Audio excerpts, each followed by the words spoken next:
राजनीति में और स्पेशली जब चुनाव आता है तब आरोप और प्रत्यारोप हर समय हर किसी पे लगते रहते हैं। ये कोई नई बात नहीं है। इसको लोग एज अ टूल यूज करते हैं मीडिया में अपना रेलेवेंस बनाए रखने के लिए। ऐसे में हमने जो आरोप वो लगाए हैं उस पे हम, मेरे पिताजी और मेरी मदर इन लॉ, ये सब लोग पहले भी इस पे जवाब अपना अपना पक्ष इस पे रख चुके हैं।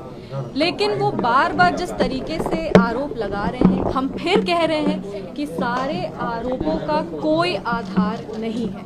ये सब आरोप झूठे हैं और ये सारे आरोप बेबुनियाद हैं। हम लोग सब अब चुनाव के समय आ चुके हैं। चुनाव के समय इस तरह का आरोप लगाना किसी पे भी बहुत आसान हो जाता है। सभी लोग एक दूसरे पे आरोप लगा रहे हैं और सभी लोग इस आरोप के बंदिश में जनता को घुमाने का प्रयास कर रहे हैं। हम अपने तरफ से ये जरूर कह सकते हैं, पूरी ईमानदारी के साथ कह सकते हैं कि सारे आरोप झूठे हैं, सारे आरोप बेबुनियाद हैं और इन सारे आरोपों का कोई आधार नहीं।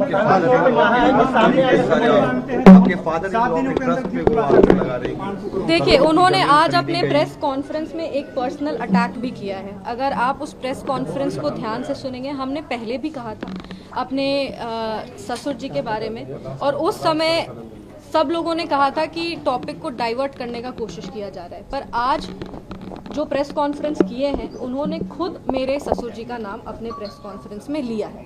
उन्होंने मेरी सासू माँ का भी नाम प्रेस कॉन्फ्रेंस में लिया है और उस ट्रस्ट से रिलेटेड जितने और 2-3 लोगों का नाम उन्होंने लिया है।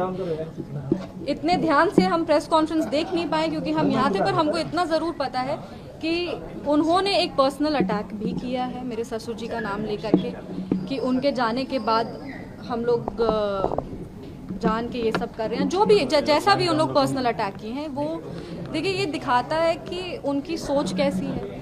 मेरी मदर इन लॉ राजनीतिक परिवार से वो आती नहीं है। वो कभी भी पब्लिक लाइफ में वो रही नहीं है, ना ही वो कभी ऐसे प्रेस कॉन्फ्रेंस हो या मीडिया के सामने आना हो, इस तरीके से वो कभी भी आके पहले बात नहीं की। लेकिन जब उन्होंने आरोप लगाए थे, जब उन पर आरोप लगे थे, तब वो अपने स्तर से जितना बोल सकती थी मीडिया में आकर के, उन्होंने अपने पक्ष को रखा।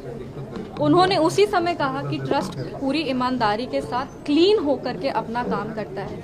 ये ट्रस्ट आचार्य किशोर कुणाल जी के विचारों पे, उनकी जो ईमानदारी का आधार था, उस पे ये ट्रस्ट चलता है। ये ट्रस्ट का पेपर सारा क्लीन है। ऐसा कुछ भी नहीं है जो ये ट्रस्ट गलत किया है। और अगर ज़रूरत पड़े तो जिस तरीके से वो क्लिप भी हम दिखा देंगे जिसमें वो सारा कागज़ लेकर के बैठी हुई थी।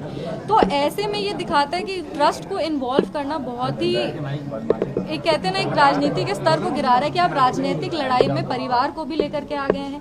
परिवार पे आप आरोप भी लगा रहे हैं, आप पर्सनल अटैक भी कर रहे हैं। बोलने को बहुत कुछ कहा जा सकता है, लेकिन बोलने के लिए मतलब हम इधर से बोलेंगे और फिर वो उधर से बोलेंगे और इसका कोई अंत नहीं होगा। पर हाँ, जहाँ तक ट्रस्ट की बात है, ट्रस्ट अपना पक्ष भी रखेगी। ट्रस्ट ने पहले भी, मेरी मदर इन लॉ, मेरे फादर और हम तीनों पहले भी मीडिया में आके कहें कि ये आरोप बेबुनियाद है, ये झूठे आरोप हैं, इसका कोई आधार नहीं है। कोई इस आरोप की कोई, एक होता ना बेस, इसका कोई बेस नहीं है। हम आज भी कह रहे हैं कि उन्होंने फिर ट्रस्ट को इन्वॉल्व करके कहा है और ट्रस्ट आने वाले समय में, अभी हम पूरा प्रेस कॉन्फ्रेंस ध्यान से देखेंगे। एक, हम लोग ट्रस्ट के जितने भी लोग हैं, हम ट्रस्ट से डायरेक्टली रिलेटेड नहीं है। ट्रस्ट के जितने भी लोग हैं, वो जो भी फैसला लेंगे आप सबको सूचित कर दिया जाएगा।